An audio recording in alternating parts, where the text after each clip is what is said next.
11:15 de la mañana en la República Argentina. Estamos en los estudios. Con nosotros está Alejandrina Barri, legisladora de la Ciudad de Buenos Aires, del Frente de Izquierda de los Trabajadores. Siempre que la convocamos aquí está, y me parece interesante poder charlar con ella todos los temas de agenda que tenemos anotados preguntarles. Alejandrina, gracias por estar con nosotros como siempre. ¿Qué tal? Buenos días, ¿cómo estás? ¿Cómo estás vos? Bien, muy bien, muy bien. ¿Cómo estás viendo el contexto de la economía argentina? Estábamos hablando fuera del aire, ¿no? Un poco del ajuste de los presupuestos nacionales de la Ciudad de Buenos Aires y sobre todo lo que se nos viene de cara al 2023, ¿no? Sí, yo creo que la economía, y vos ves lo que fueron los presupuestos de ajuste, tanto a nivel nacional como en la Ciudad de Buenos Aires. Podemos decir el común denominador a nivel nacional, en el cual se han encolumnado todos y todas los diputados de los partidos mayoritarios, ha sido ordenar la economía en función de la necesidad del Fondo Monetario Internacional. Uh-huh. Y eso implica, de hecho, como siempre ha sido, un ajuste, y sobre todo en las áreas sociales más sensibles, que eso es lo que vemos y hemos denunciado muy fuertemente, tanto a nivel nacional como en la Ciudad de Buenos Aires. Mirá, te doy algunos, la salud pública, uh-huh, que es un tema que nos trae y nos convoca. Tuvimos la lucha de residentes y concurrentes que realmente fue ejemplar porque durante 2 meses hicieron más que la CGT en años. Mostraron que peleando, autoorganizándose, se podía ganar. Y además impresionante la adhesión que han tenido de mucha gente, claro, que los acompañó. Me acuerdo esa imagen que se veía sobre Diagonal Norte, pero fue impresionante la cantidad de gente que había. Eso no se hace solo con concurrentes, hay gente que los apoyó, partidos políticos, la propia ciudadanía que entendió que era parte del esfuerzo de estar con ellos, ¿no? Así es, mira, yo creo que por un lado tiene que ver con el reconocimiento de lo que son los seres de la pandemia, exacto, pero por otro lado ellos lograron, que millones de trabajadores se identificaran porque la situación por la cual están viviendo es la misma, lo mismo que los trabajadores del neumático. Sí, en relación a los partidos políticos, te diría, del Frente de Izquierda somos los únicos diputados que estuvimos en las movilizaciones, no vimos de otras fuerzas. Pero, por ejemplo, en la salud pública, a nivel nacional tenemos un recorte desde aproximadamente del año 2021 al 2023 de más de un 30%. Bueno, y en la ciudad de Buenos Aires, que es una ciudad que tiene recaudación récord en base a impuestos, denunciamos muy fuertemente cuando fue el presupuesto porque hubo alrededor de unos 360 millones de recorte este año en los hospitales. A los principales hospitales, y al que más habían ajustado era el Casa Cuna, o sea, el hospital de niños. Y eso después se ve reflejado en los sueldos del personal de salud. Exacto. O sea, residentes y concurrentes lograron este aumento salarial porque tuvieron 2 meses de esta lucha ejemplar. Pero las enfermeras siguen cobrando 85.000 pesos. O sea, una vergüenza. Y los concurrentes, que son alrededor de 600, siguen sin cobrar y siguen la pelea. ¿Y qué te parece entonces? ¿Por qué Fernán Quirós es el candidato que está eligiendo Larreta, que está eligiendo el PRO como para este recambio en la ciudad de Buenos Aires? Digamos, en este marco y en este contexto y en esta lucha que no había sido escuchada si no era por la movilización popular. Sí, bueno, yo creo que tiene que ver con más con su pasado. Su pasado es un hombre que ha venido de la gestión privada en la salud. Yo cuando anuncié la candidatura decía es una mala noticia para la salud pública. Lo he leído. La candidatura de Quirós, porque lo que ha demostrado con su gestión no solo es el maltrato, la situación esta de condiciones laborales, salariales del personal de salud, sino el deterioro cada vez mayor de los hospitales con recortes concretos, como te contaba, ¿no? Uh-huh. Creo que tiene que ver con esas señales, lo mismo que, también está en danza Soledad Acuña, que sea lo que ha hecho una ministra que cobraba, no sé, ahora sí aumentó también como parte de las dietas $1 millón de pesos, nunca estuvo frente a un aula y toda su gestión es dedicarse a atacar a la comunidad educativa, ¿no? Y a perseguirla. ¿Un ministro de la ciudad cobra $1 millón? Sí. ¿Un legislador, más o menos, si se puede saber, si me lo puedes decir? Mira, un legislador en mano, lo que pasa es que nosotros como donamos nuestra cobramos una parte, igual que una enfermera, te diría en este momento, y el resto lo donamos, está alrededor de 500.000 pesos. ¿Y qué te parece el aumento que se ha producido en el Congreso de la Nación por estas horas que se han autovotado? Obsceno. Realmente mi compañero Nicolás del Caño creo que lo denunció muy bien porque pedía explicaciones de por qué consideran que un diputado o un legislador tiene que ganar eso, cuánto vale más que el trabajo que hace un médico, que hace un enfermero, que hace cualquier personal de salud, comparado con el personal de salud, porque es una lucha que está habiendo no solo en la ciudad, sino a nivel nacional y en la provincia. Entonces volvimos a presentar nuestro proyecto, que todo legislador, diputado, gane lo mismo que una enfermera o que una docente, porque creemos que es lo que corresponde. Me imagino que no lo van a querer tratar. No solo no lo van a querer tratar los partidos tradicionales, que nunca, nosotros todos los años lo presentamos, insistimos con este punto, sino que, por ejemplo, Javier Milei, ¿no?, que se la plaza hablando en contra de la casta, que él no es parte de la casta, después se va a proponer se propondría como ministro Bullrich, no tendría ningún problema, lo votó a favor. Entonces hay veces que, bueno, cuando en concreto se dan las discusiones, se caen las caretas de realmente quiénes son los únicos anticasta que hay en este país. Digo, que son los que peleamos porque los trabajadores realmente tengan una representación. Nuestras bancas están al servicio de eso, son puestos de lucha, y consideramos que esto que denunciamos, ¿no?, digo, que hay como un divorcio cada vez mayor entre lo que es la clase política y los trabajadores, los sectores populares, porque las diferencias son muy grandes, porque se ve por un lado, o sea, no es que hay la situación al país le va mal en general, o sea, hay sectores que cada vez más se están enriqueciendo, o sea, lo del dólar soja, digo, es parte de eso, un nuevo beneficio de los grandes extorsionadores del campo, como parte de eso, y los sectores populares están cada vez más empobrecidos, ni hablar del problema del salario. O sea, nosotros que recorremos, vamos a las fábricas, a los barrios, te dicen el salario, o sea, trabajadores pobres.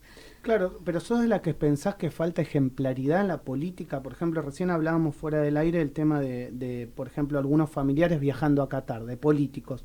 Y uno dice, a ver, uno con su dinero hace realmente lo que quiere y tiene la libertad de hacer lo que quiere. Ahora, ¿es ético hacerlo en un marco de una Argentina al que a todo el mundo y a los trabajadores le están pidiendo ajuste?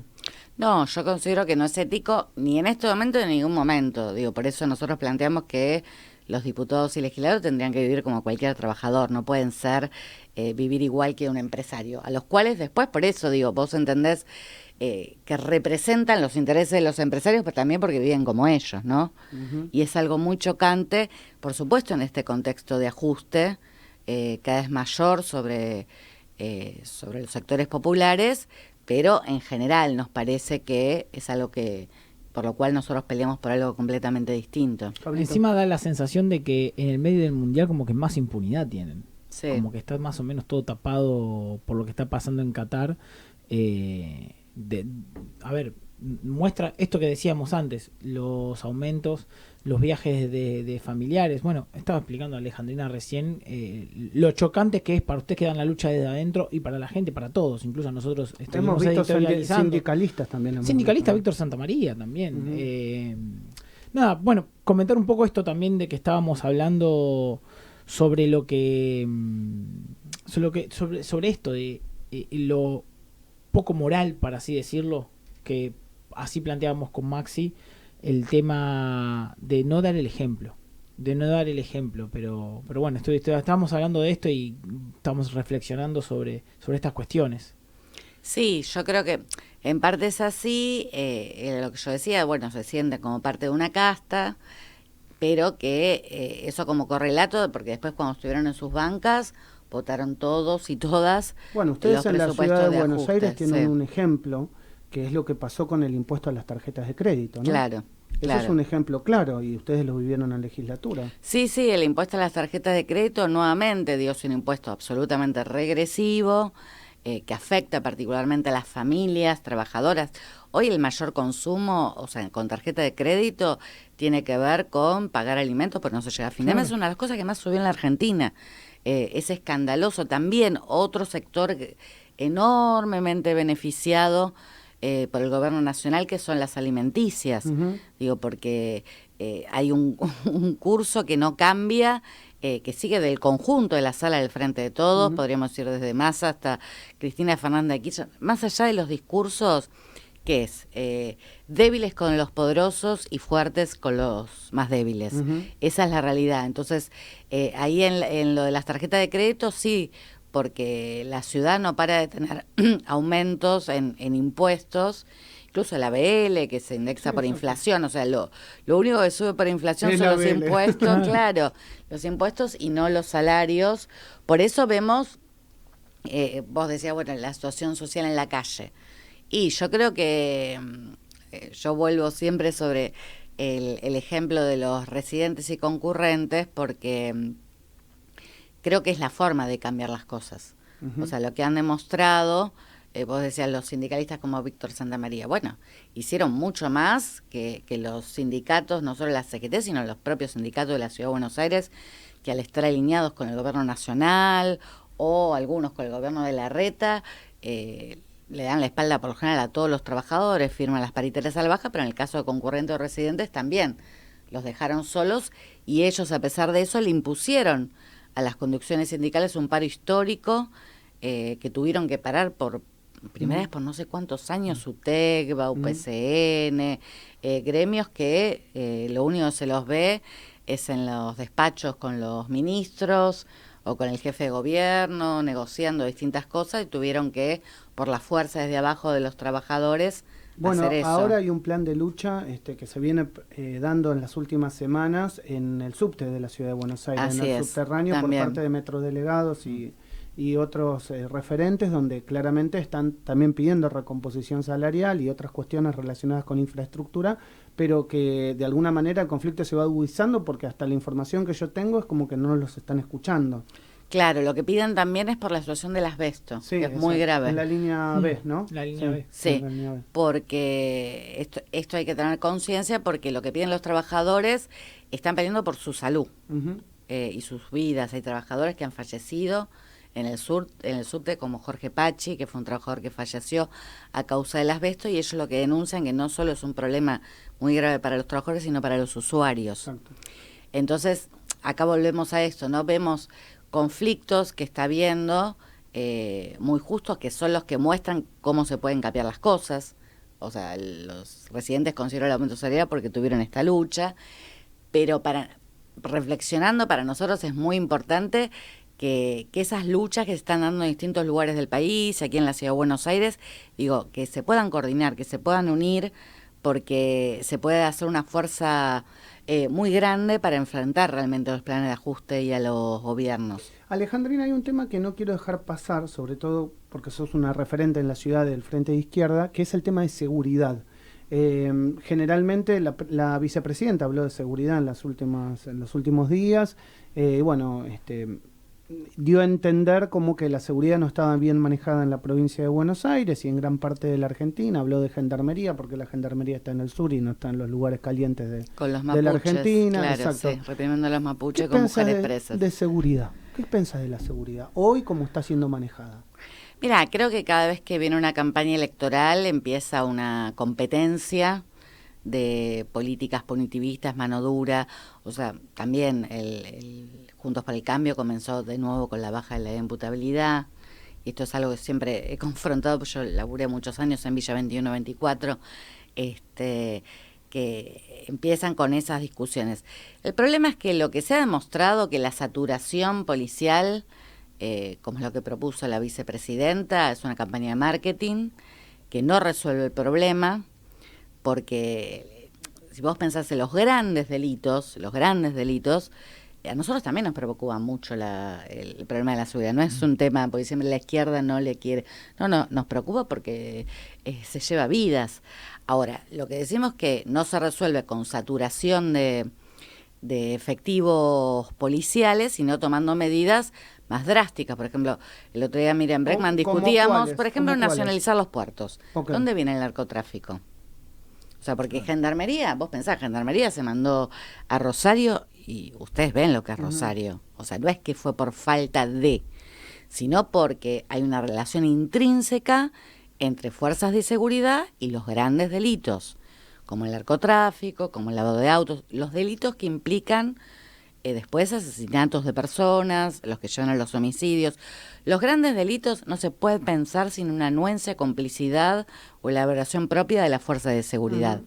Entonces, por un lado, es eso, hay que tomar medidas drásticas que incluye cortar de lleno con los grandes delitos, atacarlo. Por eso te digo una cosa elemental, bueno, nacionalizar los puertos, que es por donde pasa el narcotráfico. Para tomar control sobre ellos. Para tomar control sobre ellos, por ejemplo, es una medida elemental.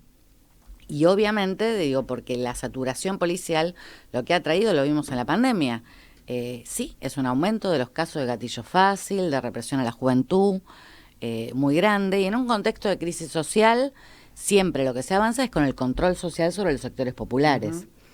Entonces nosotros no estamos de acuerdo. Yo el otro día escuchaba una definición, pero que me parecía que era así: orden sin progresismo. Lo que pudimos ver ese día en La Plata, orden, pero no un orden para los sectores populares, un orden para los dueños del país. Hay una situación de mucho malestar social. Entonces, por supuesto, digo que hay un causante que tiene que ver de la seguridad con las condiciones sociales. Si vos no atacás eso, desde ya, que va a haber, ahora, vuelvo a repetir, el gran delito por lo cual son usados muchos pibes. Yo siempre digo, tomo el ejemplo de Luciano Arruga porque yo militaba en La Matanza, y fue terrible, y el tema es que no es un caso aislado. Luciano Arruga lo desaparecen, lo asesinan porque no quiso robar para la policía. Claro. Entonces el reclutamiento de pibes, de pibas, muy chicos, bueno, cosas que yo veía en Villa 21-24, se da por parte de la Fuerza de Seguridad. La última para preguntarte, y abusando de tu tiempo, y siempre agradecido de que estés acá en Radio Sónica, mi programa, es, bueno, tuvimos en estas horas el fallecimiento de una gran luchadora, militante por los derechos humanos como Eve de Bonafini. Imagino que estuviste en la plaza, o bueno, sé que hubo mucha gente también, referentes de la izquierda, que acompañaron. ¿Qué recuerdo amerita, digamos, lo que ha sucedido? Es muy fuerte. El recuerdo de Eve es mi recuerdo de empezar a militar. O sea, yo era parte de la agrupación Hijos, fundamos la agrupación Hijos, y todo casi que la fundamos, digo, pensando y escuchando esos discursos de Eve Bonafini, que nos enseñó no solo a pelear contra la impunidad de los genocidas, ¿no? Recordarla en este momento es muy importante porque ella siempre decía algo, tenía en sus discursos, en su práctica, en su forma, se enfrentó a la maquinaria genocida, el neoliberalismo de Carlos Menem, y todos, que nunca había que resignarse. Que nunca, ella fue una demostración de un colectivo popular, ¿no? Digo, porque el movimiento de derechos humanos fue una pelea colectiva enorme, pero Eve era la que en los 90, digo, a todos nosotros y a nosotras nos guiaba, de que esto que decía, ni un paso atrás, digo, esas frases mostraban que no había que nunca resignarse, ¿no? Y cuando vemos tantos discursos de la resignación, que la relación de fuerzas no da, todo, mira, si a Eve Bonafini le hubieran dicho eso en ese momento, después de las leyes, claro, o sea, enfrentando a la dictadura como madres, cuando fueron las leyes de obediencia de vida, el punto final.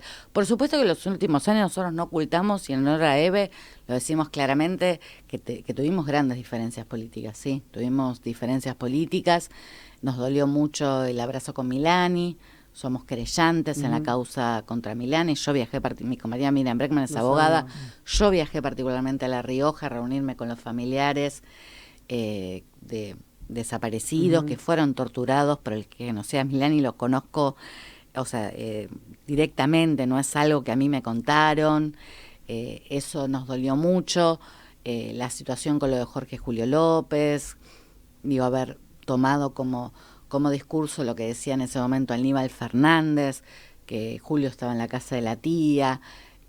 Son cosas que sí, no queremos, en honor a Eve, no queremos decir, ocultar que claro. había diferencias políticas, pero que esas diferencias políticas no niega la grandeza de una luchadora, diríamos, por lo menos de las últimas 5 décadas. Yo coincido bastante eso que decís, y la semana pasada hacía una editorial al respecto donde digo, a ver, lo que hizo Eve, lo que fue Eve, no puede invalidar a lo mejor cosas que después le podés criticar que hayan sucedido a lo largo de su vida en el tiempo, o situaciones políticas, o si querés económicas relacionadas con la fundación.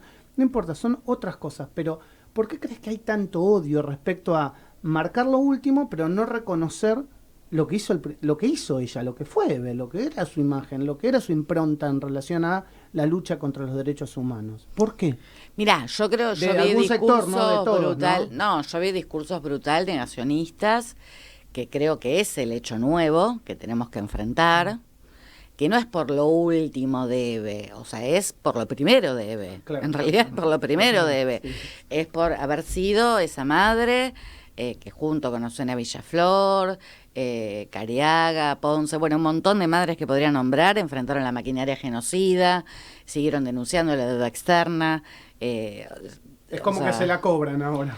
Se la cobran, digo, y tienen un odio visceral porque son representantes, digo, para ser claros, digo, los llamados libertarios, que de libertarios, digo, han robado una palabra que es hermosa, que no tiene nada que ver con eso, son fanáticos de la dictadura militar. Te lo pueden dibujar, ¿no? Te lo pueden dibujar porque dicen, bueno, parece que no cae tan bien en Argentina con una lucha tan grande de los derechos humanos, pero después hacen alianzas con el partido de Bussi, que fundó Bussi en Tucumán, y se los vio en estos discursos sobre Bonafini. Había uno de Victoria Villarruel, que es la segunda de Milei, defensora de genocidas, abogada, defensora de genocidas, que era brutal, pero que demuestran realmente lo que sienten, piensan, que son defensores de la casta de los genocidas, de los crímenes más aberrantes que han llevado adelante los apropiadores de bebés, y sobre todo su plan económico, un plan económico que quieren aplicar al día de hoy. Entonces, ese odio a Eve tiene que ver con lo que Eve representaba de enfrentar todo eso. Y creo que la tarea que tenemos, no solo los que somos familiares de desaparecidos, ¿no? que aprendimos tanto de ella, sino los que fuimos parte de esa generación que empezó a militar también por Eve, es continuar esa pelea. En principio, ni un paso atrás, no vamos a dejar que avancen los negacionistas. Nosotros tenemos una pelea, abiertamente desde el principio, dijimos quiénes eran, no especulamos con un problema de los votos, si le sacaba votos a Juntos por el Cambio, entonces, bueno, no había que decir nada. No, desde el primer momento, porque consideramos que justamente es muy peligroso y queremos llegar a la juventud, una juventud que está muy enojada, una juventud, sí, que está muy decepcionada, porque desesperanzada también. Desesperanzada, y hay que dar una fuerte pelea ahí de desenmascarar realmente qué son quienes insultan a Eve, quienes dicen estas cosas de Eve, que expresan un programa reaccionario de gente que ha apoyado un genocidio, a los dueños del país, que no durarían en volver a hacerlo, porque sus grandes empresas tuvieron hasta centros clandestinos de detención, ¿no? Esa gente defiende esos intereses, que es todo lo contrario a lo que necesita la juventud de los sectores populares, para poder salir. Así que, bueno, en homenaje a Eve, creo que vamos a seguir no solo la lucha por el juicio y castigo, porque esa lucha continúa. Hace poquito estuve en el Pozo de Banfield, hace 2 semanas. Seguimos con la causa. La causa, mi mamá estuvo embarazada de mí ahí, es una causa que sigue. Estamos hablando de más de 40 años, para que la gente piense, están hablando del pasado. No estamos hablando del pasado. La causa está abierta. Está abierta, hay hermanos que siguen sin apropiar, los militares no dijeron dónde están los cuerpos de nuestros desaparecidos, y sobre todo los civiles, que son los grandes empresarios, los que llevaron adelante el golpe militar, los que impusieron el plan económico, siguen impunes y dirigiendo los destinos del país hoy. Alejandrina, gracias por estar siempre con nosotros. No, por favor, muchas gracias a ustedes por invitarme y muy buenos días. Alejandrina Barri, legisladora de la Ciudad de Buenos Aires, del Frente de Izquierda de los Trabajadores, pasó por la mañana del arranque.